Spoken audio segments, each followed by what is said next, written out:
Heyo peoples, what would you be remembered for at this very moment? Like, what defines your legacy? That's a question that everyone thinks to themselves at some point, and some enjoy what they're most remembered for, while others are severely disappointed. Like myself. Because what do you mean I'll be remembered for this dog water lore series I made years ago? It's not even good and people are still watching it!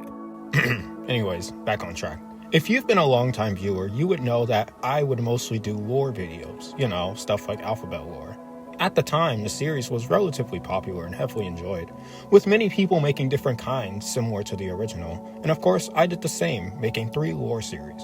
Shape lore, If I Made Number lore, and Armenian alphabet lore, and these have been out for quite some time, with it now being Armenian alphabet lore's 1-year anniversary. Yay! But something that I just thought of a couple days ago was, do most people even understand these lores? And that's when I decided I'm gonna dig into the past and uncover the convoluted story of these lores. So buckle up and get ready for the ride of your life, because this is Explaining My Convoluted Lore Series. Now, before I get to talking about them, it's important to figure out when these all take place, as they are all technically connected and take place in the same universe. So their point of interaction and starting point is necessary to map out, and from watching all these series, I think I've got a timeline that makes sense. So from what I gathered, the timeline should go like this: Armenian alphabet lore Fa, shape lore, number lore, and then Armenian alphabet lore, with shape lore and number lore being apart by about a month, and shape lore is confirmed to start in the month of January, as the first and second part of the series are a month apart, and the Valentine's special happens sometime after that. It's also important to know at some point shape lore and number lore start occurring at the same time, and this will be obvious later as the two interact with each other. Shape lore and number lore are involved with each other, and shape lore is involved in Armenian alphabet lore, but vice versa is not the case, as Armenian alphabet lore never interacts with shape lore nor number lore. But now that we've got that covered, it's time to dive into these series, going in order from which was made first, so we'll start with shape lore is probably the most convoluted of the 3 lores, which sucks because most of it is badly animated at a whopping 8 frames per second, and all audio, including character lines, are all recorded on CapCut. Regardless, I've subjected myself to weeks watching this stuff, so here's the story. The video starts off as a stereotypical lore, first 3 characters are revealed, square, circle, and triangle, and when the 4th one is revealed, Trapezoid, the villain, who is Crescent, appears to torment them. Crescent's villainy, however, is very short-lived, as you'll see later. Anyways, Triangle hears the cries of Trapezoid and realizes, man, I gotta do something about this! So in turn, he reveals our first shape-related power within this series, replication. From what the name suggests, replication duplicates yourself, so you can create a new shape such as a hexagon, rectangle, or what Triangle becomes, a diamond. Diamond attacks Crescent and tries to go in for a twofer, but is squashed by Crescent's lackey, Hexagon. Circle unflattens Triangle, and then Pentagon appears. Hi, Pentagon. He uses our next shape-related power, splitting, which is the opposite of replication. Instead of creating another shape, it splits a shape into 2. If a shape can't be split into 2 normal shapes, however, then that shape will instead have their body pierced. Foreshadowing. Pentagon uses this power and splits Hexagon into 2 trapezoids. Pretty cool. And then tries to split Crescent, but his dog water aim misses and instead hits Parallelogram. Parallelogram is a shapeshifter, being able to shapeshift into shapes that have 4 sides, aka shapes that are parallelograms. Pretty smart, right? Anyways, Parallelogram gets hit directly in the crystal eye, the very thing that allows him to shapeshift, which causes it to go haywire, and he shifts into 4 different quadrilaterals throughout the video, with the first being a parallel of square that looks like that one guy from that one Friday Night Funkin' mod. It was from like Sonic EXE or something, I don't actually remember. Bro tries to engage in a rap battle with Square, but Crescent decides to end his villainy and focus on the bigger matter at hand, shooting this imposter. The imposter starts aggressively glitching out. Square, triangle, circle, and Crescent sprint away like cowards. After making their getaway, Rhombus comes by and uses another shape-related power, stretching, which is a little similar to replication, but instead it simply makes a shape wider, which allows for shapes like rectangle and oval to be made. Technically, this power can be used to make a shape taller as well, but that is never done in the series.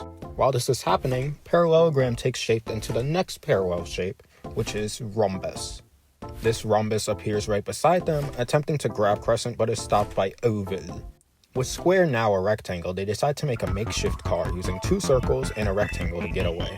Heart died, by the way. Not important, but I figured I should mention it. They all manage to get away. Yay! And get rid of the extra circle and split rectangle back into 2 squares. Triangle jumps on top of one of the squares. However, the other square asks, even though they make a pentagon, why is a pentagon not being made? Circle soon spots a sign that says "Gone 2 ways" with an eye scanner next to it. Below the eye scanner, in super small print, reads, "If you aren't any kind of gone, then stay away." Unfortunately, none of them are a shape of the snake. Luckily, Trapezoid and his 2 other clones appear just in time, meaning they can use the 2 Trapezoid clones to make Hexagon. Hexagon, however, is still evil and attempts to attack Triangle, in which he uses the Square clone to strike back at him, which ends up knocking Hexagon out, but also sends the Square clone far into the distance. He's never seen again, by the way. Once Hexagon wakes up, he's actually a chill guy, and he's willing to help the 4 by entering his eye scan. This eye scan ends up opening a secret hole, in which Square, Circle, Triangle, and Hexagon go in and meet Octagon, who for some damn reason can speak proper English. If you asked me before when I first made the series on why Octagon can talk, I'd probably have a better answer for you, but since Octagon isn't the only shape in this series that can speak English, as we'll see soon, I have no damn clue. Anyways, they tell Octagon about the madness that's occurring above, and Octagon decides to give him his 2 experiments that he made, Heptagon and Nonagon, who each have a gem. One can put 2 different shapes together, and one can split a shape into 2 different shapes. Hey man, isn't that just the splitting power that we discussed already? Shut the hell up. The 6 of them return back to the surface to see that parallel rectangle is literally the man behind this water. They catch up to him, and then he tries to run away. He gets nonchalantly defeated by the GOAT hexagram, which causes him to shift one more time into parallel diamond. Heptagon uses his power to combine Square and Triangle to make Pentagon, which actually shows that you can combine 2 of the same shape, but you can't combine 2 different shapes without that power of the gem.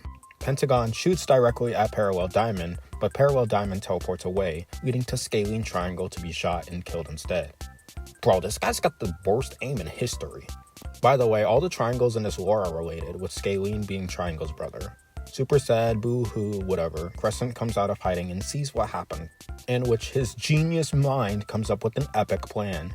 He and Heptagon make a makeshift bow and use arrow to launch directly at Parallel Diamond and hit him directly in the head. Pretty epic!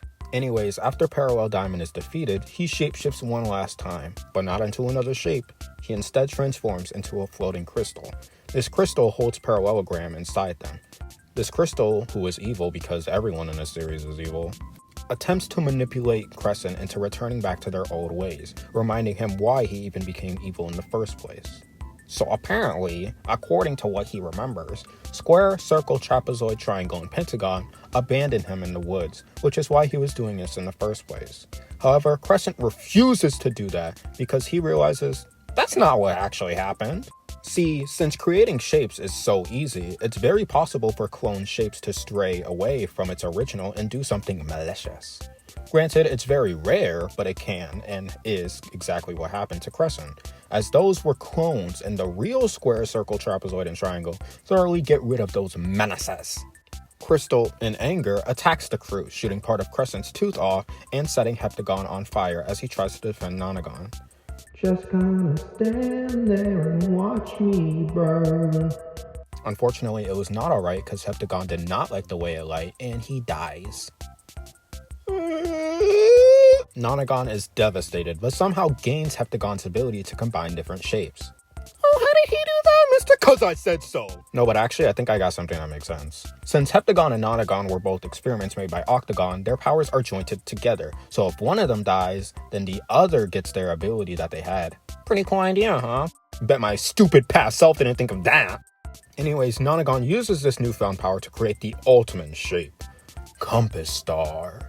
He's not actually the strongest shape, but he's the strongest shape you can make with a bunch of triangles and squares. Anyways, Compass Star launches at Crystal. But he blows it and misses! What a sellout! Is what I would say if he didn't hit the sickest boomerang maneuver and slash Crystal right in half. This in turn causes the crystal to break, freeing Parallelogram and stopping the evil. Hooray! Everyone is ecstatic, and Parallelogram is happy to be freed until a familiar laser swoops by and nearly hits him again. Luckily, he epically dodges it this time. They look to see who fired it and realize, it's Pentagon! Dun dun dun!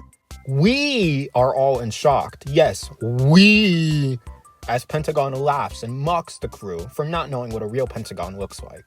Also, remember back in that flashback with Crescent where he was abandoned in the woods? If you look back, you could see all of them are clones, except Pentagon. This is further backed up when only the real trapezoid, square, circle, and triangle come to stop their clones, but not Pentagon, meaning that really was Pentagon. He had purposely done all this because he's evil, bro, I don't know.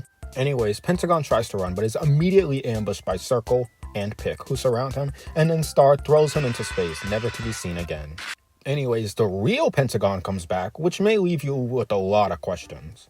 Now, I don't know what I was first thinking when I made this lore, but here's a plot that I've come up with that technically makes sense. This is Pentagon, and this is irregular Pentagon. Irregular shapes do exist, as you'll see later, but I think that irregular Pentagon pretended to be an actual Pentagon, while the real Pentagon was elsewhere and then did all this evil crap. Not a very good explanation, but it's the explanation you're gonna get. Anyways, a funeral is held, with Octagon being the guy who speaks, or whatever they're called, and it is revealed that the other shapes who previously died are alive, and that this funeral is for Heptagon. Now, once again, I don't know what the hell I was thinking before, but I know what I'm thinking now. So basically, the other shapes that died can easily be brought back, like Scalene or Trefoil, because they all look like other shapes. Like Scalene is just a stretched triangle, and Trefoil is just 3 circles. But you can't really make a Heptagon with the other shapes. At least not easily. And since Heptagon was never there to begin with, and was instead made, you'd have to remake them or repair them. Since there is no body, you will have to remake them all over again. So Heptagon is dead. Like, for real, for real. Anyways, it is revealed that they all live on Polyhedron, and that's it. At least for the first one, because we've still got like 5 more to go. Next, we've got PPP, also known as Pentagon's Perilous Payback. This is where a regular Pentagon somehow makes it back on to Penat, with great injuries, might I add, and decides, man, I'm gonna take revenge on Star and break him. So Pick, Quadrant, and the real Pentagon run away from irregular Pentagon as he chases after them, presumably trying to get Pick for cornering them, and Pentagon for replacing them. Irregular Pentagon during this time wields Star's body as a weapon. Damn, that's kinda messed up. While Pick and Pentagon use Minus to escape. You may wonder why plus, minus, division, and multiplication are both in shape lore and number lore. That's because they're technically shapes, so they came from Polyhedron first, but occasionally travel to where number lore is taking place, because they are needed much more there. Anyways, they end up crashing into Plus and go flying like a fairy. Pick ends up landing next to Dodecagon, who attempts to stab her because he's insane in the membrane, but then Kite stabs him into brain. Anyways, irregular Pentagon continues looking for those butter brains, taking Drop's phone in the process, who wittily turns into Kawa and attempts to attack a regular Pentagon, but he quickly stabbed using Star's arm. He even gets revenge on the original 3 by stabbing their corners into each other and creating some sort of stack, almost like a human centipede. Not cool, bro, chacho. In which the 3 try very, very hard to find someone who can fix them. Meanwhile, irregular Pentagon is still trying to get Pick and Pentagon, absolutely fumbling, and in anger shoots a giant laser beam. However, just when irregular Pentagon thinks, man, I finally killed them, Decagon blocks the shot completely unfazed. Irregular Pentagon tries their hardest to get Decagon to move out of the way, but all of his attempts are no good. In fury, irregular Pentagon attempts to ram Trapeze directly into Decagon, but Decagon epically dodges, causing him to instead ram into Dodecagon and explode, as cars tend to do. The car is in pieces, but both irregular Pentagon, and somehow Dodecagon, are still alive, in which irregular Pentagon turns around in absolute frustration. Realizing that running will get them nowhere, Pentagon decides, man, I gotta beat this guy up because he's annoying as hell. Pentagon and his evil clone get ready to brawl, with irregular Pentagon getting his weapons ready and Pentagon taking his eye patch, revealing that he's a cyborg? The lore never says what he is, so I just decided that he's a cyborg. It is what it is. Anyways, epic fight pursues, and eventually the real Pentagon wins. Hooray! they take the imposter to Octagon, in which Octagon has a way to get rid of this pest. By the way, why did they go to the secret base just to leave 10 seconds later? It's not like they left a regular Pentagon in there. That was just unnecessary steps. Anyways, Octagon uses his handy-dandy eradicator and permanently rids of the imposter, ending the story, until Hexagram has an aneurysm and dies, I guess. Guess we'll find out next time. JK, no we won't. As far as the Valentine special goes, it's not really important. All you really need to know is that Parallelogram can talk, and that Square and Heart are a couple, and that's about it. Also, Heart comes back to life because she can. Anyways, now we're on to HNN, also known as Hexagram's Neurotic Nightmare, where everyone is just chilling. Square's writing in his diary until he gets ran over by Trapeze. You know, normal stuff. Also, I think about this all the time, but in the animation, if you pause at the right moment, you can clearly see that the car never even touches Square, and he legit gets launched by nothing. I can make fun of this because this was made a while ago, and I've evolved. I just wanted to point that out. Anyways, Triangle pulls Square over with his telekinesis. Honestly forgot he had that. And Heart rushes over to him. Meanwhile, some thief steals Square's diary, and it totally isn't obvious who did that. They see Hexagram's bodies face down and are confused, wondering what exactly happened to him, which, as we discussed earlier, he had an aneurysm and died. In which some nerd completely denies what I said and says he's in some stupid nightmare with his consciousness in a different dangerous realm and must escape this bloody realm, which happens every 4 years, and if you die, something bad happens. I don't know, I wasn't listening, to be honest. Anyway, Circle comes by and realizes that this separate realm is most likely where Kite came from. Wrong! Kite, like a girl boss, pops Circle like a balloon, in which he falls and gets rejected from heaven and falls back down into Shape World. Anyways, Hexagram wakes up in this weird realm and realizes he can talk, like English, because apparently that's a side effect of going into this realm. He walks around, meeting some weirdos, and nearly gets jumped by one of them until he gets saved by Decagon, causing the subject to flee. Decagon claims that, unlike Hexagram, he is not trapped in said realm, which, if true, most likely means that he was one of the victims of the Blood Moon years before and is just most likely visiting. Hexagram follows Decagon further into the stranger realm. Meanwhile, we see our villain, this time around Irregular Hexagon, who kidnaps both Flower and Belle, leaving them trapped into what appears to be his cave, along with Coffin, who was already trapped there prior. Decagon explains that they would need to get past a guard in order to reach the avenue to escape, which can only be done if they are born into royalty or receive permission to pass, and since they are already born, the only available option is B. Decagon leads Hexagram into some arena, which is revealed that in order to receive permit, Hexagram must fight the champion of the arena. Decagon doesn't have to because he already has his permit, in which Hexagram wins by literally doing nothing. However, a new challenger arises, which appears to be, oh my god, it's, I don't know, because we're now caught to Irregular Hexagon kidnapping more people, like Tripod, but as he tries to escape to his cave, he's stopped by a familiar friend, or should I say, foes, as Parallel Rectangle, Square, Diamond, and Rhombus come to stop Irregular Hexagon. Now, you're probably wondering, how the hell did these guys go from Dodahedron to here? Didn't they die? Well, I don't know what past me was thinking, but here's the lore that I've come up with. The parallels in the very first shape lore are not the real parallels. They are just shapeshifts by the shapeshifting crystal. The parallels originate from this realm as they exist because the concept of parallel shapes is very important no matter the area. So there must be those 4 shapes in every realm of shapes, whether they look the same or don't. That's what I came up with. Back on track. These 4 try to stop Irregular Hexagon, but they get their whooped. Back to Hexagram, it turns out this new challenger is Octagram, a completely disheveled robot who's done with being a user, abused, and all that hunk of junk. But similar to Hexagram, we do not care. However, Octagram apparently does, and whoops the everlasting hell out of Hexagram. Glad I'm not that guy. But luckily, Octagram is stopped by Super Ellipse. Yippee! And Octagram gives some random... No, he doesn't. No, and Decagon gives some random life lesson as if he's Darman or something. This epic Darman speech allows for Hexagram to be given permission, but like, he didn't do anything. But regardless, they are able to get past the guard, who while watching them gets absolutely curb stomped by Irregular Hexagon, who not only puts him in his cave, but also steals his super epic Spear of Obliteration. Snowflake and Locke, who had previously saw Irregular Hexagon attack Flower, tells their buds about it, and one of them, Propeller Tripod, decides to create speed by using their letter initials of each shape? That's dumb. Who the hell thought of this? But they use their speed to chase after Irregular Hexagon. Meanwhile, Hexagram, Decagon, and the other guy meet King Crown and ask to see the Shut This Gun or whatever, as it is their avenue to return home. But Crown apparently gave it away to a shape wearing goggles, which, if that's the only avenue in which shapes can escape this realm, then why the fuck would you give it to some rando?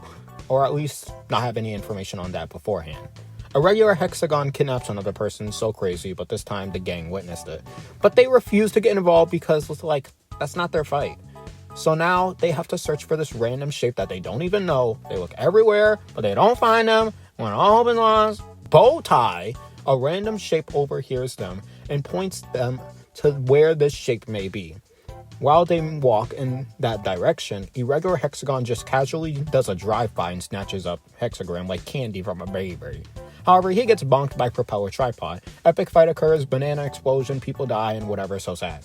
Irregular Hexagon takes Hexagram, while Decagon and Super Ellipse chases after them. Super Ellipse has a stupid nightmare like N does in the original Alphabet lore, and some X-like dude tries to stop Irregular Hexagon and gets eaten and spat out. Hexagram is successfully captured, and Irregular Hexagon spits out one of the little fellows that he attacked previously, hoping he has the gem that he was looking for, but unfortunately for him, he doesn't have it, which makes Broski mad ski. Anyways, we finally see that the shape that Crown was talking about was Dipentagon, who sees the corpse of the silly fellows in the path leading to the spooky cave and realizes evil lies inside. While she is looking, a gem is spit out by one of the dead fellows, the very gem Irregular Hexagon is looking for, and the gem ends up flying into her mouth because I don't know. Decagon and Super Ellipse make it into the cave and encounter Irregular Hexagon, who is ready for them with spear in hand. He turns the spear into a freeze ray and freeze his enemies, which, like, why? It was already capable of murder. Why would you keep it like, why wouldn't you, you know what I mean. Anyways, Dipentagon, from the gem they had consumed, has gained some sort of robotic abilities to overanalyze everything, and decides to combine bow tie, parallel rhombus, parallel rectangle, and parallel square to create a weapon to stop Irregular Hexagon. Fight happens, blah blah blah, heroes win, yo-yo cake. They free the kidnappees and try to assess why this all happened, and I kid you not, it's essentially the entire plot of Alphabet lore, but I was too lazy to animate it, and we skipped over that part just to reveal some new stuff. So instead of Irregular Hexagon going into his cave and crying like a little bitch, he instead finds a gray gem lodged into the ground. He takes it to his cave, and the gem ends up corrupting him and causes him to become evil. Meaning, he wouldn't have done this. He wouldn't have done any of this in the first place. After the flashback, they get the gem out of his stomach, purifying him, and Hexagram escapes the realm using the thingamanabi I mentioned earlier. Waking up back into his original realm, and literally just dips. Like, that ass just says, hey, and literally pulls the, alright bro, I'ma head out. The lore is about to end when Square is hit by some sort of beam that's kind of like telekinesis. He turns to see who's doing it, and it turns out it's Octagon alongside Pentagon, who look angry, and then it ends. The very last scene, however, is a Flag, who I legit forgot to mention, but she gets like knocked into the air by Irregular Hexagon at some point, who is floating into space when a spaceship holding braces, the math symbol, blasts her, causing her to be sent into a different area, specifically the area where Armenian alphabet lore is taking place. Man, I sure wonder what silly shenanigans will occur when she's never even brought up. She doesn't even appear, like, at all. Not even brought up. She's probably dead, Lamau. But that's it. HNN, probably the worst of the four in my opinion. But before we get into the final video, we have two more side stories that occur. A New Hope, which is a very short video, but it does give us two pieces of information. One, Star was actually created by Scalene. You would assume that You would assume that Octagon made Star, but at some point in the video, Octagon mentions that they can't fix Star because they were not the one to create them. So if Scalene can fix Star, then he must be the original creator. And 2, Right Triangle is not a doll. His eye is buttoned up and his mouth is sewn shut, meaning he most likely saw or heard something that he shouldn't have, and the person who sewed him up didn't want this information getting out. Right Triangle's buttons and Stitch is removed, and now he's prepared for action. And that's it for A New Hope. But we got one more piece of info, all coming in the shape of 2 major release dates. Now, the video isn't included in the playlist for Shape Lore, but that doesn't mean it's entirely unrelated. As though the event taking place hasn't canonically happened, it doesn't mean it's not partially true. The video follows Square in a number who you will find out is 100 and 199 from Number Lore, waking up in a dark place.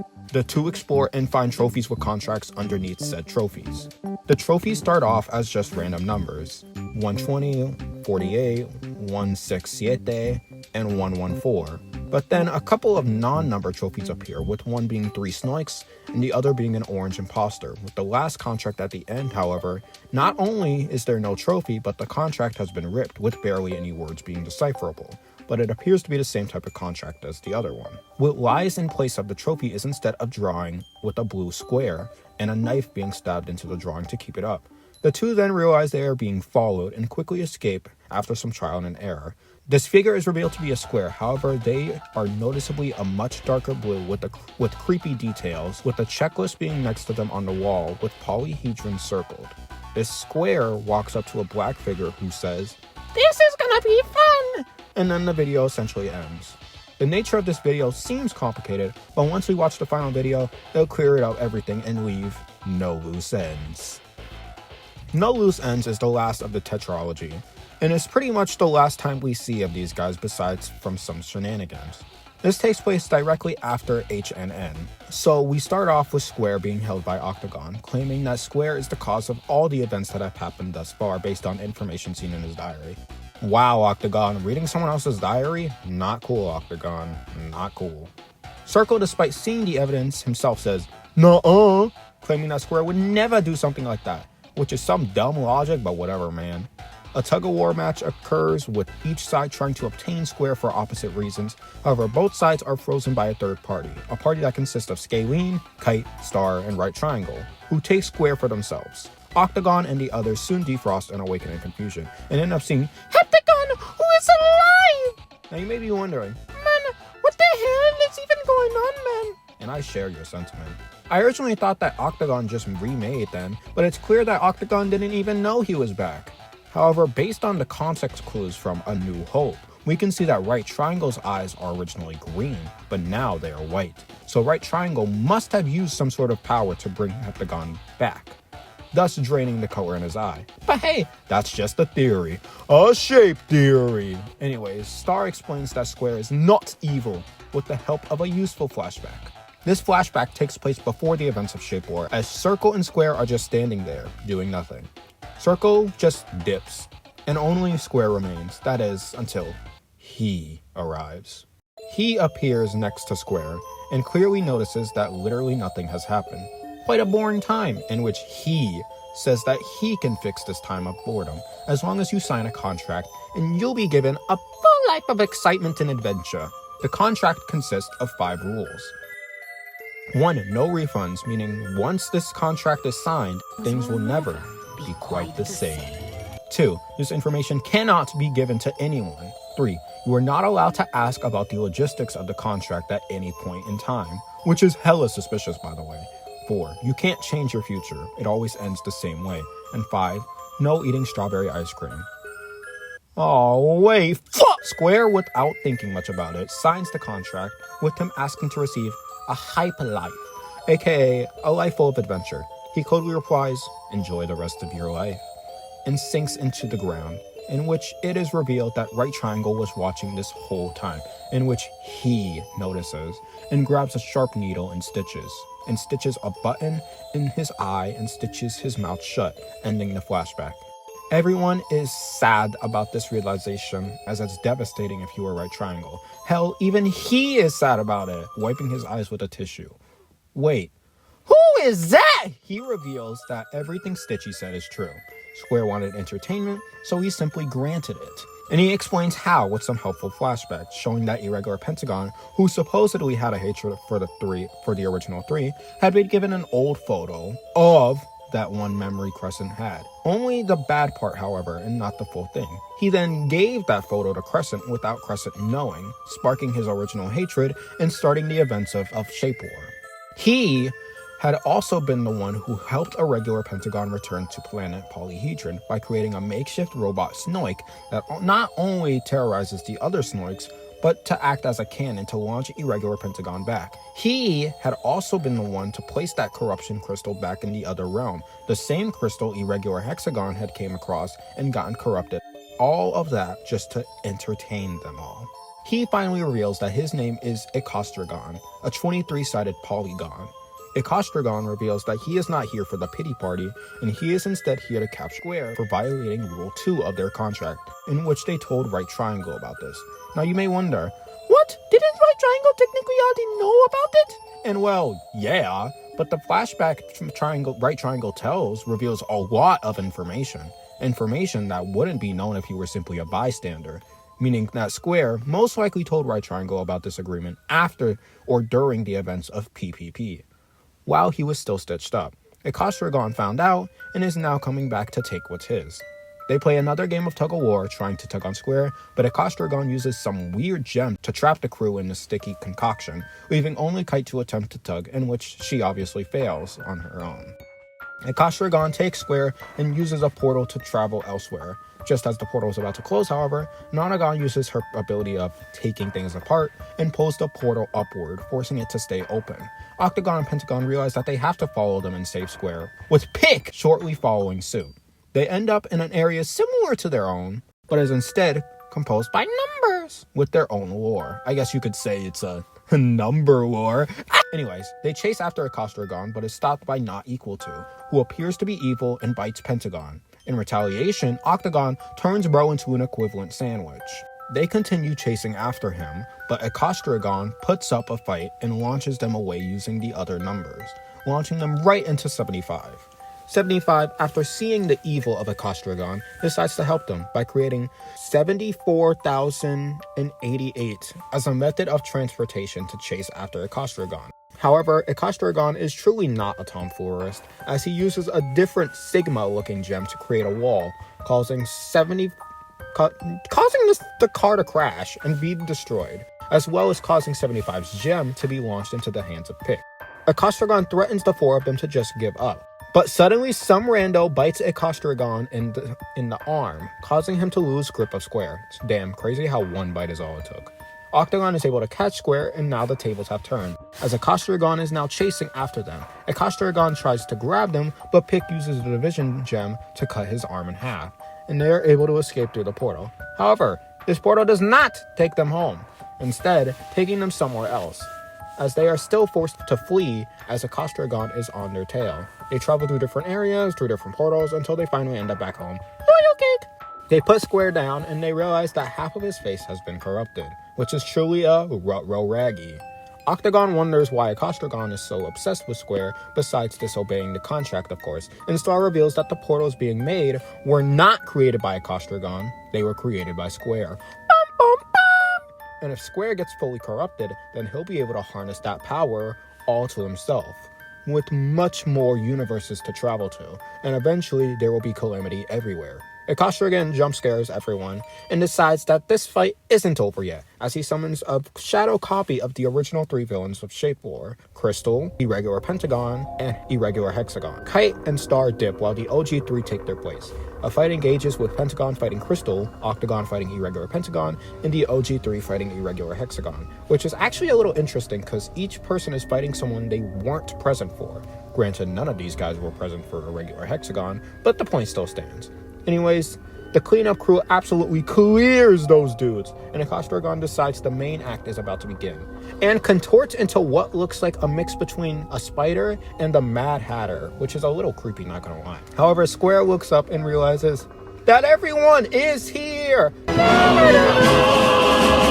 And they decide that the only way to beat Ecostragon is by using the power of friendship. And by friendship, I mean all of them jumping him simultaneously. Like, give him room to breathe, man. They even took away his plus gem, which is actually a really important move. And then they blow him up, leaving just the lower half of the Castragon to crawl, because he's somehow still alive. But before he can take shape, Square smashes him with a baseball bat. The same baseball bat he had used against those evil clones earlier, which causes a massive blast to travel across the galaxy, causing victims of the contract to be returned back to the original state, including Square. And all that remains are the 2 other gems that Ecostragon had. Octagon decides that these gems need to be brought back to their rightful home. However, the plus gem is missing because Star took it. And he's going to use it to attempt to fix Dodecagon, which I'm pretty sure he's broken beyond repair, bruh. But Star proves me wrong and repairs the hell out of Dodecagon, making him sane and chill, and decides to reunite with an old friend, Kite. Now you may wonder, man, what even happened to Dodecagon in the first place? I actually do remember this, however it's not actually said in the lore, so I'll quickly go over it. All you essentially need to know is that it's like the plot of Haltman from Kirby Planet Robobuy. Dodecagon and Kite are working on some crap. Kite accidentally becomes a demon, and Dodecagon believes that she and her entire soul is gone, going crazy, and here we are. Anyways, Pentagon takes the plus gem back, and each gem is returned to its rightful planet. It is now the next day. Square and Heart are just chilling while literally everything else is happening, until a package falls from the sky, addressed to Square. Square opens the package, and it's a framed photo of the LG3, and everyone else in the background. Even Compass Star is there, if you look close enough, showing all of their cooperation even through the toughest of times. Square then puts the photo away and looks into his mirror, expecting some sort of apparition or monstrous hallucination, but no, it was just him. After everything he's been through, it's truly you, in which Square realizes he got his wish after all. Starting off a little incoherent, it ended up being pretty good. The characters are mostly recognizable, the plot strays away from your average lore. If better animated, this could truly be the Shade War, a great contender, and generally a good time. Maybe I'll reanimate it one day, but that's all an idea. Anyways, let's move on to our next war. There isn't all too much to talk about in number lore, mostly because it was never supposed to have lore in the first place. Yeah, the series was only made because I had found that Flip-a-Clip had a feature where you could directly add audio in the video so you can animate lip syncing. And since this was new to me, I decided to test it out by making If I Made Number Lore. Just making stupid designs and lip syncing them. And then, for some reason, they became my most viewed videos by far. Seriously, like the first 11 most popular videos on my channel are all number lore stuff, with the lowest still having 26k views. And don't even get me started on this one. I still get notifications of people watching these stuff. To this day, like it's 2025, technically 2026 when this video comes out. Let it go! But enough ranting, let's get into the lore. 1 through 150 can be completely disregarded, as no lore exists amidst those videos. So starting off at symbols, we find out that not equal to is equal. Wow, such crazy lore. He proceeds to kill Sigma and attempts to kill Point, but he is too small to be killed. Short kings rise up! Or shrink rather. Anyways, more symbols say their names and whatever, until we get to Theta, in which a familiar foe walks by him. Theta then tells his sister Integral about that, and they both head off, which as we know is why they are here during Shape War No Loose Ends. The remaining of the episodes is more symbols, and then it's revealed that they live on the planet Infinity. Cool. Zero says their line and whatever, but then spots an undefined mass of monstrosity taking 2 away and knocking Fraction away. This undefined creature is revealed to be, well, undefined. The main antagonist of If I Made Number War, I guess. It goes up to -10 when Undefined is seen taking away equal sign, in which they accidentally drop a piece of paper, which 1 and 9 come across, revealing a long equation. You have 10 seconds to answer this question without a calculator or else Mario will steal your liver. 10, 9, 8, 7, 6, 5, 4, 3, 2, 1! Did you solve it? Probably not, but that's okay. The answer will soon be revealed. Next is 151 to 200, which remains pretty basic for the most part, until we get to 191, in which it is shown that the 91 is not there. in that the lone one is crying, but that's brushed upon as we get to the end of the video where 199 and 1 meet, in which 199 is holding the other piece of the paper, which reveals the equation equals 191, if you weren't smart enough to find that out earlier. They put the two pieces together and then suddenly the entire path is revealed because of lore logic. Before all this, 191 was a chill fellow who was super epic and cool and friendly and chill, when suddenly the 2 in 21, the 1 in 139, and 171 decide, nah, this man gotta go. And they try to pull off the usual stick. They watch the 1 in 139 at 191. But instead, 91 uses the approximation gem to freeze them in midair, and then he places a pie right below his face, and then lets him fall, splatting directly into the pie. Everyone else laughs at him. Wow, haha, get wrecked, L plus ratio plus you suck. But these guys ain't having it. They kick 1 away and then ambush the 91. They all get injured, and then the 100 from 139 headbutts him away. Unfortunately, he ends up pushing him into an equation, creating 91 divided by 0 equals. And we all know that numbers can't be divided by 0. This equation causes him to glitch out and then disappear, leaving behind a ton of gems. Everyone is depressed, so sad, and then they walk away. Suddenly, a spark appears, and then undefined rises from the ground. While that's happening, a football is launched directly at the last 9 in 199. This football is holding the same half of the picture that they had previously had before. Undefined runs off, and 2 gems are shown landing on the ground. The plus known for healing, and the sigma known for being sigma, I guess. 145 slugs his way to get the gems, but is hit by a sticky projectile and is launched away. Man, I wonder who could have hit him. Maybe it was not equal to, or perhaps undefined. Who could it be? It's the very man himself, Ikostragon, who was the very cause of it all. Why were divided by 0 and equal to there in the first place? Because he put them there. You can see his arm multiple times. He is also the one who threw the football at 199. And he's the reason that not equal to is evil, because he corrupted him. For no reason, by the way. Not equal to never signed any contract. He's just doing this for the love of the game. It's been him. He caused 91 to die. He made this whole mystery. He made not equal to evil. He ate Sibor too. It's always been him. It was him. Man, this shit crazy. He takes the gems and marks off infinity, leaving one last planet unmarked. Polyhedron. He travels to Polyhedron and then the video ends. So that's pretty cool. However, the last scene most likely takes place a good while after he marks off infinity, considering the fact that no loose ends is happening during 101 to 120 and symbols. To top it all off, we're onto the extras, where 199 learns the truth of what happened to 91, well, except for the part about Ikostragon. And 2763 orders a recovery center, and now this war has a recovery center because why the hell not? 171 is still causing a ruckus, but 21 and 139 say, man, screw this guy, and dip to go apologize to 100. This isn't out of nature, considering when 91 died, they were genuinely surprised and shocked, while 171 didn't give a damn. When apologizing to 100, they realized that he has the plus gem, which was given to him by Octagon, if you don't remember. They used the gem to fix not equal to, returning him back to his original state, before he was evil and shit. The 1 in 191 and 199 go after Undefined, and when they finally get to him, they use the plus gem and end up defining him, returning him back to 91. And all is saved and dandy, hooray! However, there's one last video that we must discuss, which is Aftermath, a 1K special. Now granted, there isn't much new lore, but it's a good way to see what exactly is happening now. Firstly, we see a different part of Infinity, a much darker area that is most likely the bottom of the planet. This is where numbers around 200 exist, I guess. X and Y are canonically troublemakers, who were actually first shown in this video right here. 170's cookie has been replaced with a donut, most likely because 7 ate it, and 171 is in jail for his crimes. 191 has been reunited, 224 is actually still in the background, probably waiting for the new year, and yeah, I'm pretty sure that's it. So that's the end of If I've Made Number War series. I think we can all agree that this series generally sucks, but hey, it may be dog water, but at least it's my dog water. Last place you go, and now there's one more war to discuss, and if you have been on my channel for like more than 2 seconds, then you would know that the last war that I has made is of course Armenian Alphabet War.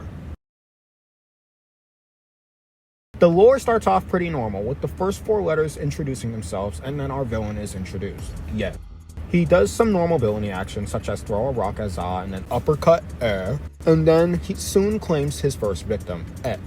Our 4 letters can't let that slide and chase after Yech, an effort that doesn't have the best endeavors. Yech gets away and brings Et's body to his cave and places a sheet on her, like a sheet of paper, revealing the letters that will be taken. You may be wondering, why does Yech put the sheet on her body? Well, that question will be answered later on. Anyways, Za appears and helps the gang get back up. The 4 OG letters, Ib, Ben, Geem, and Da, decide to continue looking for Yech by creating a van made of ice. They head off while Za and 2 go elsewhere. The OGs soon realized that making a van out of entirely ice was extremely stupid, as they nearly crash, only surviving because Lean spots them and uses his epic gem to stop the car from crashing. Now let's talk about all the gems and their function. There are 8 gems. There is the dash that can take the shape of anything and also has electricity coursing through it, the semicolon that creates portals, the period that freezes people in ice, the 2 arrows that give you a major speed boost, these 2 weird symbols, with one of them destroying things while the other creates a sticky orange glue, and both the comma and the Armenian dram, which serve similar functions of being able to stop and pull objects. The quotation marks don't ever show any power, but based on assumptions, it most likely serves as a power source, and this will help us understand future events. Anyways, back to the story. So after Lean saves the gang, we see that Za and 2 have teamed up with Eni and and end up running into Yech, in which they battle and end up ultimately losing, with Eni being another death and being severely injured. Back to Lean and them, Ib and Da find a chest, in which Ib opens it up and finds literally nothing, and is noticeably upset, and closes the chest. However, when Da opens the chest, things are a little different. As he opens it, a TV static appears in the shape of a shovel beside him, and when he looks in the chest, he ends up seeing many gems all appearing as TV static.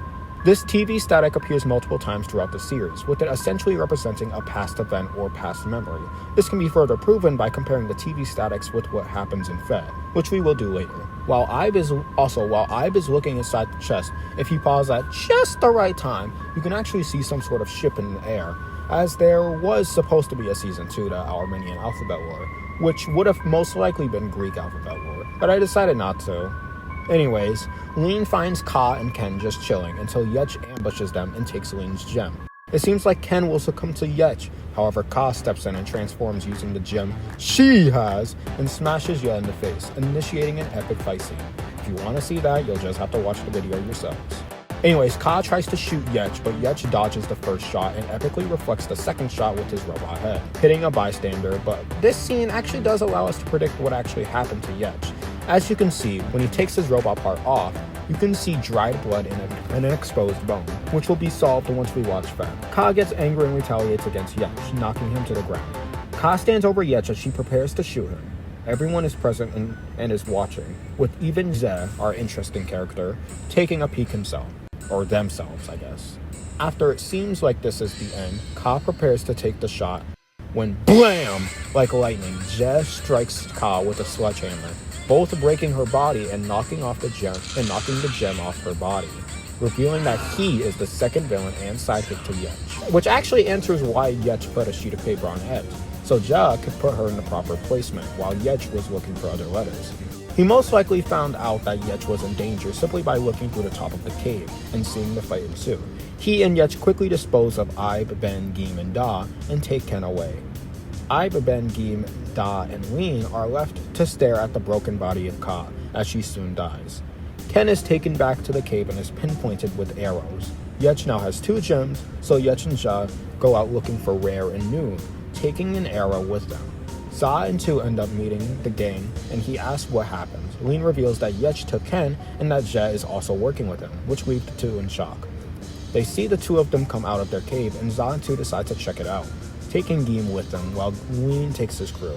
From now on, I'll be referring to Lean's group as Team A and Za's group as Team B, and I'm doing this because eventually more groups arise. Anyways, while Yech and Ja are looking, they spot Hod, in which Je angrily stares at them. At first, Hod is confused, but when he takes a closer look at them, Je's body turns into TV static, and Hod is frightened, realizing these guys are bad news. Based on what we know about the static, this scene most likely means that Hod recognizes Je from back in the day, and Hod does not like Je for some reason you'll see later. Pod does some epic transformation using the Armenian dram and stops Yech in his place. This angers Ja, who goes and finds Te, who is just a rock with googly eyes. Ja grabs Te and uses him to slam into Hod. Team A walks across the scene and sees Hod on the floor lifeless, as his eye has been smashed with a rock. Da is noticeably more upset than the others, running over and holding his body.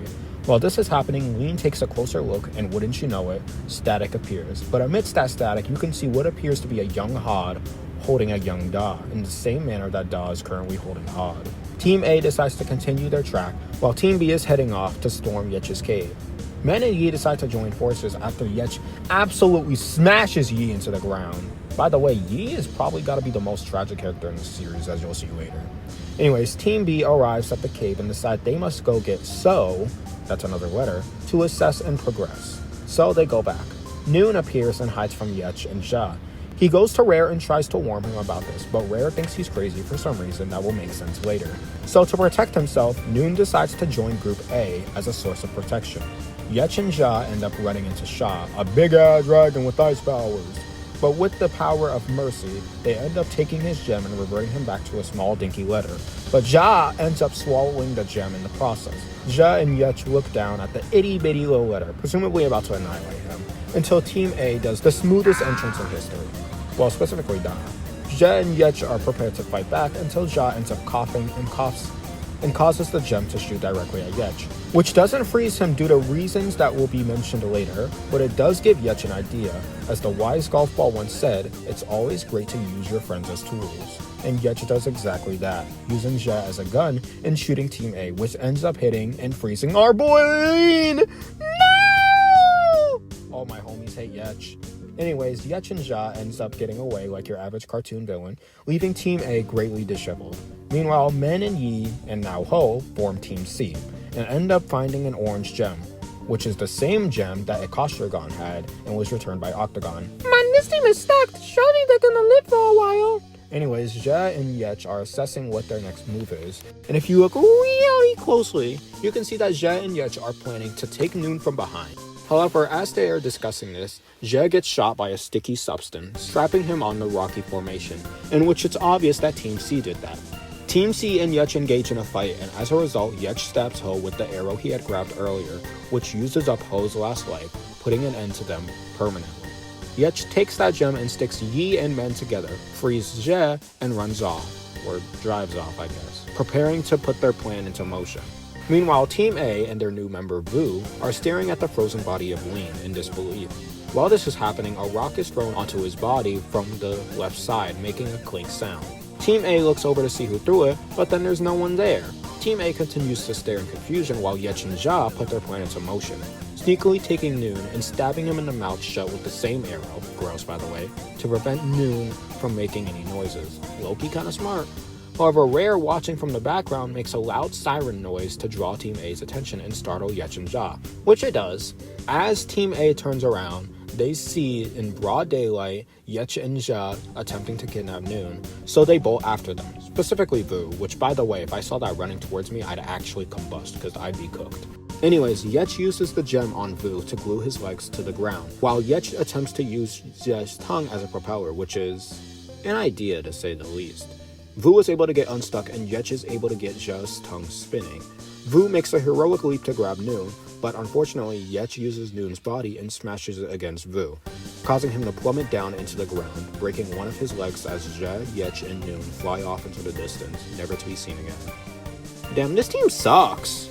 Ja and Yech make it back to their cave with Noon in hand and adds him to the collection of kidnapped letters. But after closer examination, it appears that Ken's body is no longer there, with it being taken by none other than Rare, who gives his body to Cha and tells her to simply run elsewhere with it. Now why did Rare do this? And why did he not take it as well? Well, from what makes sense, Rare is not doing this to save Ken or anything like that. He's simply trying to halt Yech and Ja's progression, as he knows that once Et, Ken, and Noon are set, that he'll be the last piece. So Rare is trying to slow them down so he can prepare himself by grabbing what he needs to defend himself, which will become clear in this episode. As for why he didn't take Et, it was most likely due to time constraints. If Yech or Ja catch Rare in the act, then he's doomed for sure. So he has to act fast to ensure that this obstacle is set. Anyways, it isn't too long after when Yech ends up finding Cha with Ken and attempts to take them, but unlike Shape War, this tug of war results in Ken being launched way behind Cha, which makes her mad. She then uses her Kama Gem to transform. Meanwhile, Team B has reached So's laboratory, which is a generous term for a run-of-the-mill cave.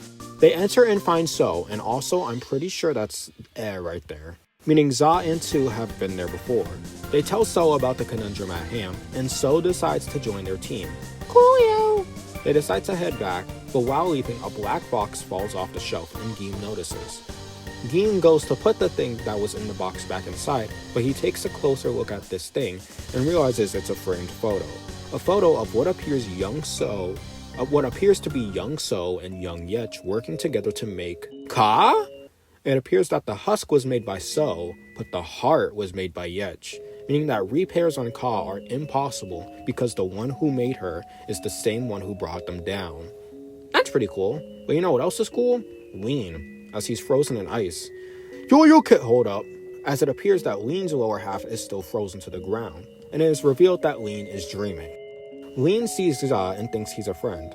Za, however, does not believe the same, as letters spawn in to spell what was supposed to be envious, but Google translates a little frick. Lean seems a little confused but also upset. However, while he is lamenting, he gets attacked by a shadowy version of himself. Though the figure isn't completely discernible, if you look closely, you can see that the little balls that hang from Lean's hat is instead sharp tentacles. The same sharp tentacles that Lean has when he transformed using the gem, meaning that he is fighting that version of himself. Another fight ensues with Lean seemingly succeeding until Za intervenes and Lean must fight them, which is a hard battle, especially since it's a 2v1. Unlike most times, he does not win, and is shot through the head. However, instead of being, dead, he's being picked up by Za, with the text worth a chance on one verse, which is most likely meant to be Za giving Lean a second chance, and drops Lean into a static portal, which in turn causes him to thaw out of his frozen imprisonment. Team A is ecstatic for Lean's return, and Lean is ready to strike back at Yech and Ja. However, Team A realizes that Ban is nowhere to be seen. Meanwhile, Cha is launched directly into Pe, insinuating that she lost the fight, thus clear by her many injuries. Ja and Yech get a hold of Ken's body while Ben appears to be trailing behind them. Yech ends up running into Ja, who is a ghost and is stuck in some sort of machine, and based on the logo, the machine was most likely made by So. Yech uses the Dram Gem to lift up the machine and smash it into the ground, causing it to break and free Ja. Yech goes back to Ja, but is attacked by none other than Ben. Wowie, surely an amazing fight is about to ensue. Oh, nope, never mind. They just freeze him. Ja calls for Yech's help, in which Yech goes to assist him, grabbing Ben's thing. Don't actually know what it is, but it looks like a lamppost with no light bulb and heads off. Meanwhile, Ja grabs Ben's body, probably already have brought Ken's body to the cave. Ra, Cha, and Pe find Yi and Men glued together and tries to pull them apart. By the way, don't know if I mentioned this, but all the U's are related. Just want to get that clear. Anyways, Se gets knocked out by Yech, and Ja uses his body as a puppet, using it as his own, and attacks Ra, Cha, Pe, Yi, and Men, aka Team C. While Team C is getting rocked, Yech takes Ben's lamppost and brings it back to the cave. Ken's body is also there, meaning Ja did end up bringing it. And the bottom portion of his body is cut off, so nobody can jump and bring his body down. Ben is also there. Yeah.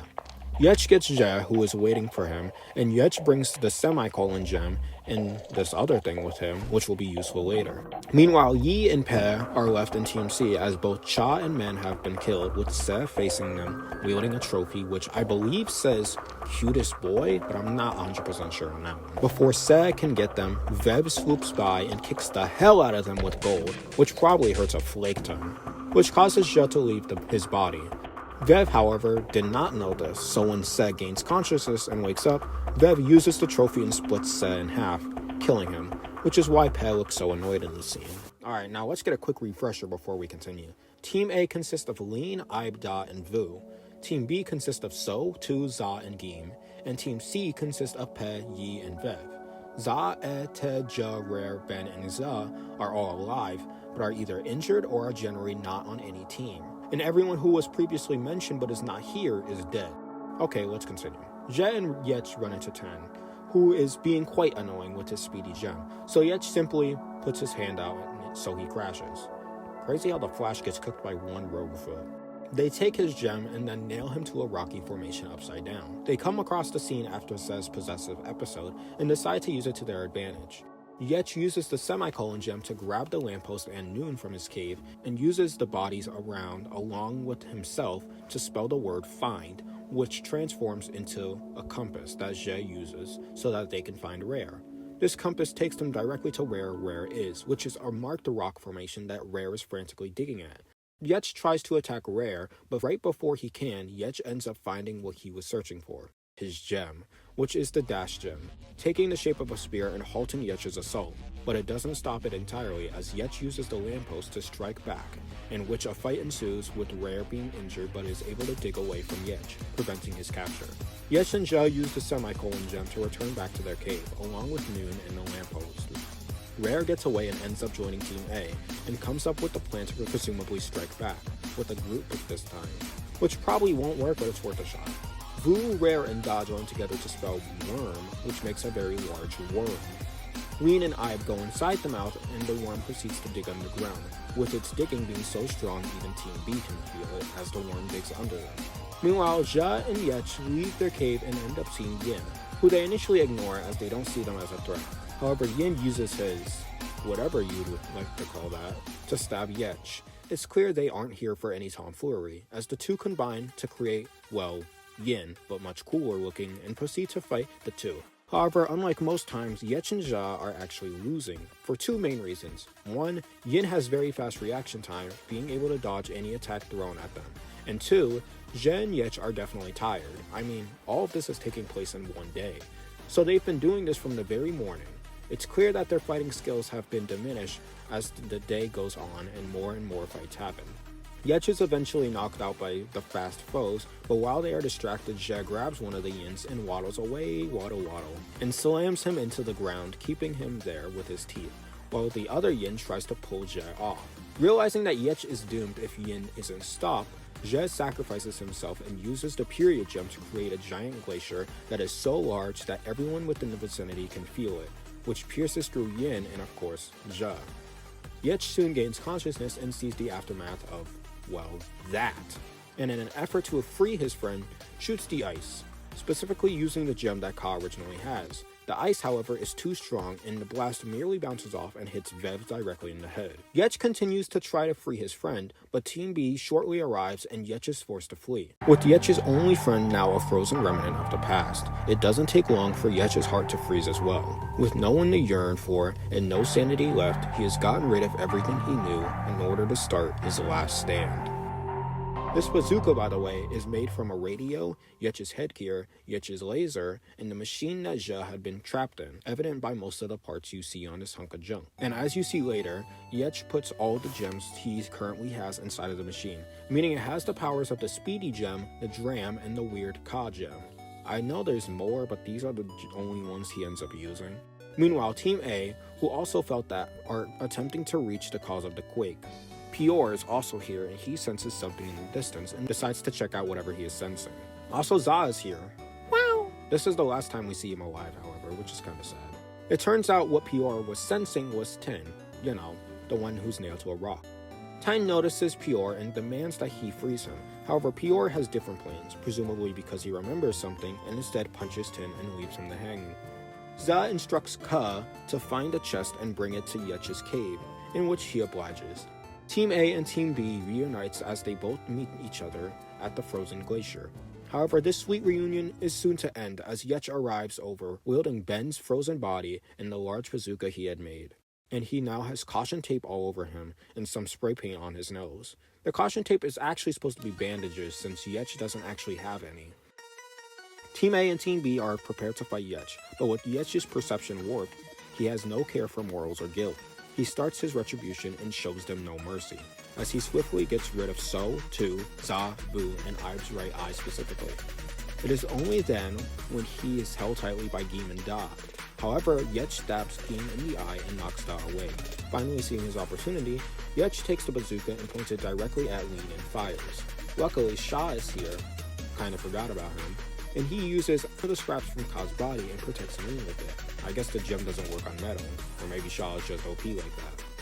Anyways, Lean takes the assist and follows it up with a kick directly to Yetch's face, who is forced to flee. But while fleeing, takes Rare using his bazooka and flees into his cave, using his gem, the Dash gem, to take the shape of a barricade. It is now nighttime, and Team C has come across the massacre that occurred at the Icy Glacier. Pei uses the medkit he had and tries to cover up Ibe's wound as he is still alive but critically injured. O appears and sees what's going on, with Lean, Da, Ibe, and Sha being the only ones alive from this relentless retribution. Lean, Ibe, and Da head to Yetch's cave, which they can see is now barricaded by Rare's gem. O, probably realizing this is the only screen time he'll get, uses a makeshift crowbar and pries the barricade off, causing the doors to the cave to open. O, Da, Ibe, Lean, and Sha enter the cave, while Pe, Vev, and Yi stay behind. Ibe, Da, O, and Sha are determined to find Yetch. Meanwhile, Lean does a little snooping and finds a drawer full of drawings. The four find Yetch wielding his bazooka, standing directly in his placement with everyone else's body beside him, including Rare, who appears to have blunt force trauma and was stabbed many times with something, most likely either a sharp nail or a drill. Meanwhile, Lean is still snooping, looking at many drawings, most of them being hard to read, but from what I can tell, Et and by association Ken, Noon, and Rare's paper all say why. Annie's paper says who, meaning that the two have never interacted before. Zna and both say hopeless, which could be a mistranslation, but considering future events, I don't think so. Z's paper says friend, meaning that Yetch and Za were friends. Za's was a little difficult to read, and I couldn't get an exact answer, but the answer that I found that makes the most sense is strong. All the other papers are illegible. He stumbles across a drawing of himself, which has been crudely crossed out many times with the saying, "We will let you die." Damn, harsh. Also, bet you didn't notice this, but the eyes of Z's drawings move, meaning Zez is still watching them. Yetch looks around, realizing he's completely cornered, completely alone, and he thinks to himself, to find a demon, you kill a few sheep. And that he's killed all the sheep, except one, himself. Realizing this, he turns the gun on himself and pulls the trigger, sending a shockwave across the planet. This shockwave causes ice to melt, with Ben's mutilated body and then the giant glacier, in which, when the ice melts, it is revealed that Ja is actually still alive. He's got a big hole in his stomach which prevents him from moving, but he's still alive. Lean comes over, paper in hand, and sees the aftermath of it all, with half of Yetch's head blown off and his brain fried and exposed, with the word friend is finally spelled. But why? Zed ends up appearing with Ja and flashes them with the camera, a camera flash that would reveal the truth. Some time ago, I don't exactly know when, but I'd say maybe 13 or 14 years, Ja beats Zed in tic-tac-toe, which causes him to faceplant into the sand, and I can actually tell that this metal X was played first, then the O next to it was played, then an X on the top left which is blocked by the O placed at the bottom right, then X at top right is played, leaving O vulnerable and unable to win, so they cover up the bottom left, and then X wins with the top middle. Alright, done playing tic-tac-toe, let's move on. So you can see that everyone is hanging out, which is cool, and also a few quick discoveries and references. You can see Ra introducing men to makeup, meaning that he wore makeup first, and then men got into it as well. You can see Ja alive with a trophy, the same trophy he had used to attack Team C, Lean being quite boastful and the letters admiring him, and what do you know? Yetch and So are making Ka, with Yetch giving him the heart. After So puts the heart in, he decides to give Yetch something in return, so he gives him a radio. Meanwhile, you can barely see the two letters in the background. I'm not going to tell you who these letters are, but it should be obvious given their shape. Hod and Da arrive at a certain spot holding a shovel. They can hear weird sounds coming from below and they decide to dig it up. On the contrary, Yetch, Ja, and Xa are now looking at the new radio. However, they don't actually know how to use it. Soon Ken and Et arrive and see the radio as well. Hod and Da finally dig something up and it appears to be a chest. The same chest that we've seen in the war before. However, this chest looks much cleaner and less disheveled. Da opens it and sees all the gems inside, just like the static predicted. Hod also sees the gem, however he thinks they're edible, so he starts chewing on one, specifically the period gem, and almost freezes Da in the process. Our homies with Yetch are still trying to work their radio, with Ken reading off a bunch of instructions which read how to use radio. But after a bit, they finally get it working. Guess the instructions worked well. Noon soon runs over and exclaims that his friend is in trouble, so Yetch decides to go help him. Noon and Yetch arrive to see Rare tied to a rock formation with a metal plate covering his other thing. I don't really know what to call it. Noon is able to get the ropes off while Yech pulls off the metal plate. Yech asks what happened, and Rare says that this was Pure and Ten's doing. However, Rare does not fully trust Yech. He's a skeptic, and he's skeptical that someone would actually care to help him, which makes sense. When Yech, Noon, and Rare arrive back, they can see that everyone else is jamming to some tunes from the radio. Zed awkwardly turns off the music, but this music gives Yech an idea. A dance crew. Interesting idea, but it's cool considering this is their first real taste of music. Each of them go off and gather some more people for their epic dancing. This doesn't really mean much, but it does show that Yech and Lean actually don't like each other. Their disliking from each other stems even now. Anyways, their dance crew is almost ready, but they need Ibe. However, the crew doesn't really like Ibe. He appears twice in the word, however they don't want to use him for either letters. Not sure what specifically they don't like about him, but maybe it's because he got anger issues or something. So Pet asks to join, and they use him as an Ibe replacement by sticking his body into the ground, which he doesn't mind. They start the music and then start jamming. The music can be heard by everyone in the area, all of them listening, dancing, and even coming closer to watch. Everyone except Lean, who is greatly upset when those who are admiring him leave him to watch the gang dance, which makes him envious. Yech and his friends decide to go paint near his cave, while Zhe and Za continue their rigorous game of tic-tac-toe. While Yech and his friends are painting, Yech is about to go inside to get something. However, he notices something happening. Lean also notices what's happening, but no one else does. It's Pure and Tyne approaching Zhe. Evil smirks run down their face. They pressure Zhe to hand over his trophy, but Zhe does not oblige, so Tyne takes it from him and smashes his head in with the trophy, all while Yech and Lean are watching. Pure is noticeably shocked by Tyne's aggressive act of violence. Yech runs towards where everyone else is and tries to tell them what happened. However, Tyne quickly appears and says the opposite, claiming that Yech killed Zhe. Though it is very obvious who did it considering they're literally holding the weapon covered in blood, Ibe asks Lean who did it, with Lean even asking like, "You want me to tell you?" They nod, and Lean realizes they'll listen to anything he says. Because they believe in him. They admire him. Remembering how Yech stole his spotlight, he turns the table onto him, claiming that Yech was the one who killed Zhe. This action will have consequences. Everyone believes him, and they go after Yech. Yech's friends soon arrive to see what's with all the commotion, with Yech pleading he's innocent, while Ibe says otherwise. Yech is tossed towards them, however none of them bother to help him. I don't think they believe he's guilty, but it's one of those scenarios where whether it's true or not, you don't ever want to associate with them again. Rare, however, fully believes he did it, without question, and kicks him away.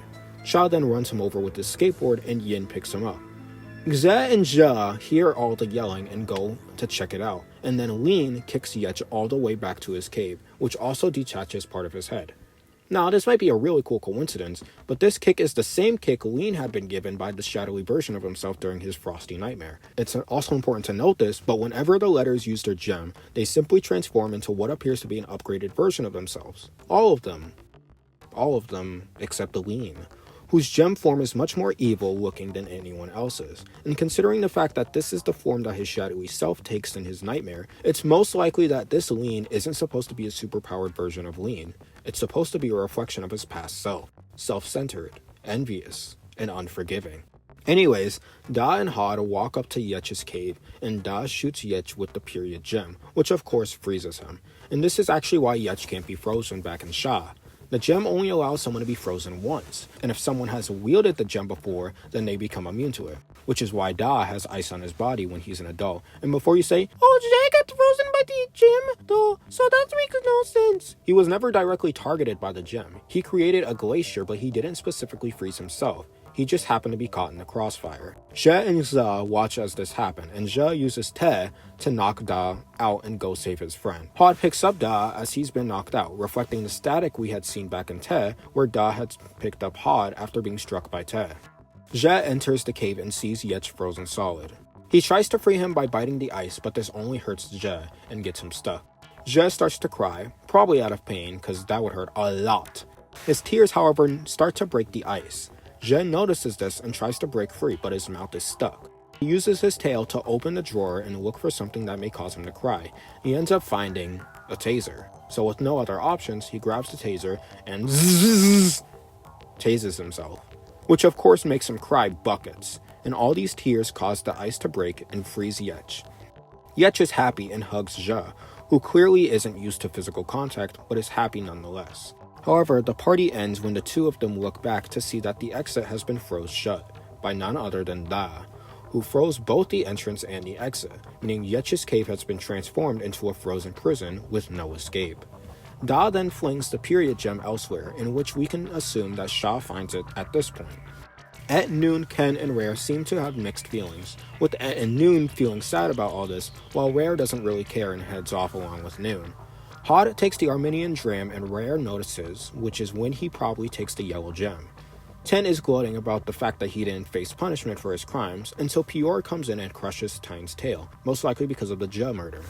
Ten then sees the chest filled of gems and sneakily takes one. So also took a gem, the quotation gem, in which he decides to use these gems to create Ka, who, as we know, has the gems as a power source. Pior is walking away until Ten uses the speedy gem to aggressively ram into Pior, which takes out one of his eyes, hence why he only has one eye when he's an adult, and is probably the reason why he punches Ten when he's nailed to that rock.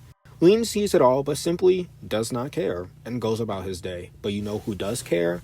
Zhe, who's been watching Lin this entire time, and now knows that it's his fault that his two best friends, Sha and Yech, are in prison. While they are watching, a book gets thrown at them. Who threw that book, and where did it come from? Well, though not explicitly said, it is heavily implied that the answer to both of those is a Costragon. Oh my god, he's back again? What's wrong with you? Considering the mark that moves on the book and the inky writing, which is interesting because unlike the times we discussed before, a Costragon doesn't do a whole lot this time around. All he does is give Zhe this book on black magic and take the orange gem. That's it. The lore made itself. Considering this takes place before Shape Lore and If I May Number Lore, a Costragon is probably less crazy and ruthless than he is in Shape Lore. Inside the gem says how to take revenge, follow these instructions. Step 1, wait until the perfect time. Meanwhile, in Yech's cave, Yech and Zhe are trying to break the ice, but since the ice is covering the rocky wall, there's no real way of breaking it. Yech and Zhe decide that they are going to simply wait for the ice to melt, and that they do. In a time-lapse of it all happens. The time-lapse shows many things. For example, Yech and Zhe waiting, with Yech drawing while he waits. The first drawing being Zhe with a heart, signifying their friendship. However, this drawing is noticeably not the same as the other drawing, which is interesting.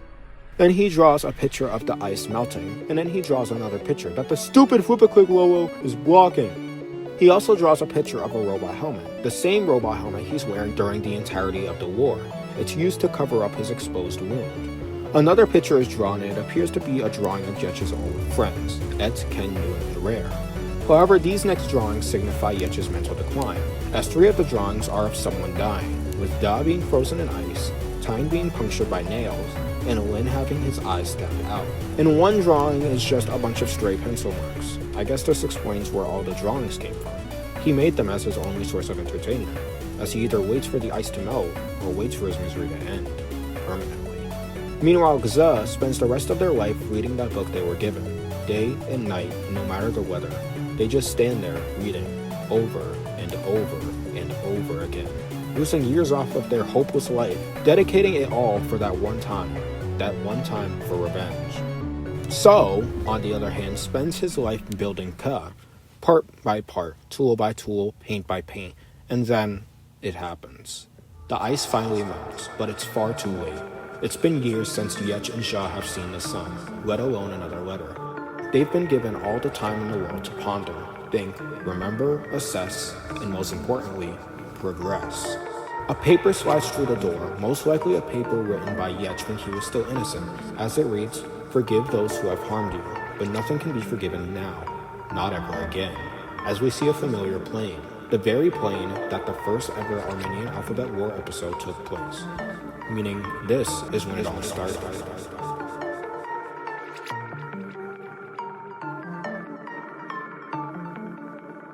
Do you believe even the last person could change? Now we're officially at the end, the epilogue. The paper of Lin falls to the ground, sliding right next to Lin, as he stared at it in disbelief. Aib, Da, Zhe, and O stare at Lin in anger, while Sha looks to the side in sorrow, as Lin begins to realize that every fight, every death, every hardship they faced was all his fault. He's the boy who lied to Wolf. He cried in the past years, and now he's an adult facing the consequences. As judgment stares him down, their eyes glowing like a star. The sound of sorrow is broken, however, by a shaking sound coming from outside.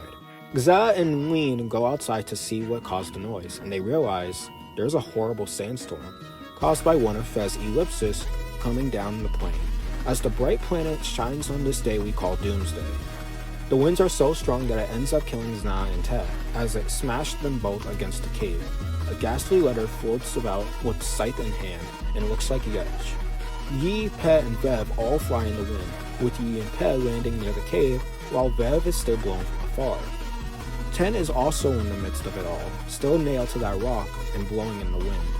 Lean, Pet, and Yi go inside the cave while Gza is still out there, supposedly looking for something, or rather, someone. As amidst it all, the chest from earlier flies through and nearly hits Gza, but instead flies into the cave and hits Yi. Man, this guy cannot catch a break. The chest soon opens and Ka reveals themselves from inside the chest. Ka exits the chest and leaves Gza to do what he was planning. It turns out that on the back of the chest, hidden with a wooden covering, is a ritual process. A process that will remedy all of it, at the cost of the gems inside the chest.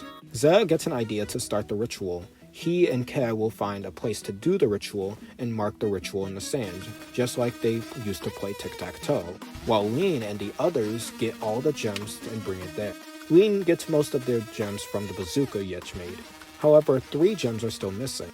That's when Ja remembers, oh yeah, it's still in his stomach. So the only way for Lean to get the gem is to, unfortunately, violate Ja by looking inside his mouth, which is so disturbing that I was questioning, bro. But they do end up getting the gem after, well, that.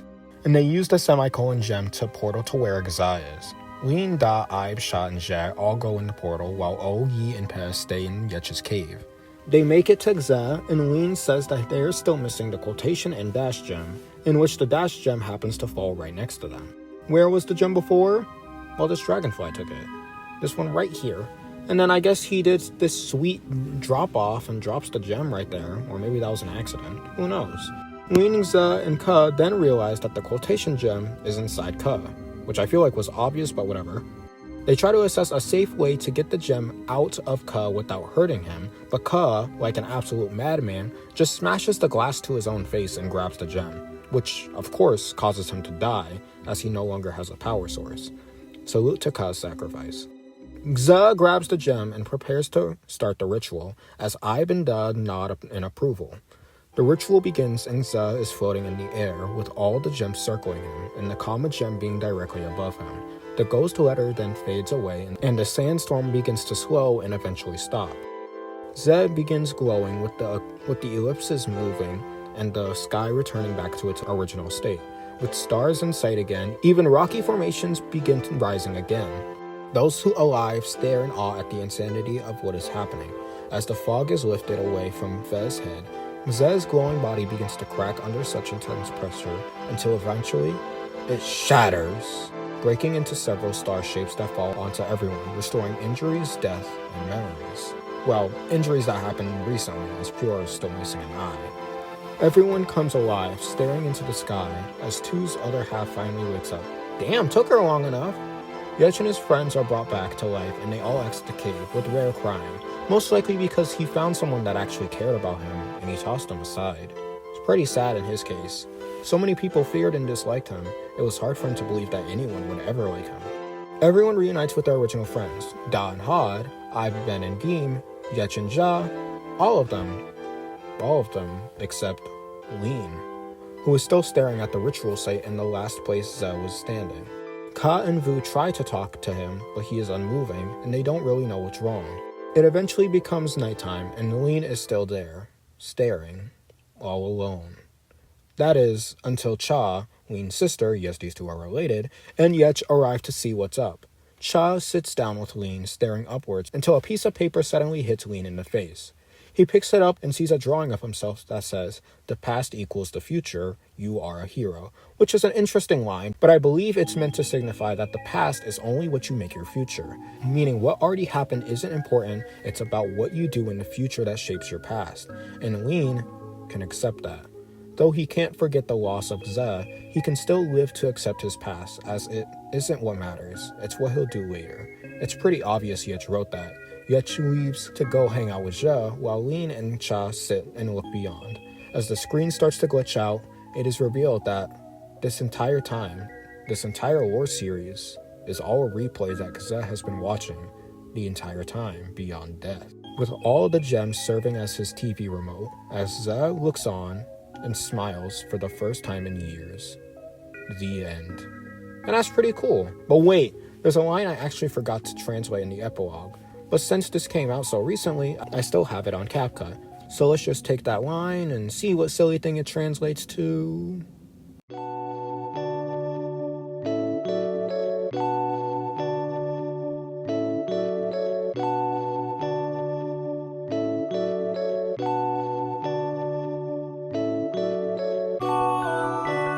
I would truly like to thank you all for allowing me to experience this feeling. It may not seem like a lot to you, but this all means a lot to me. Being able to relive this past in the moment, it's amazing. So, thanks for watching, and yeah.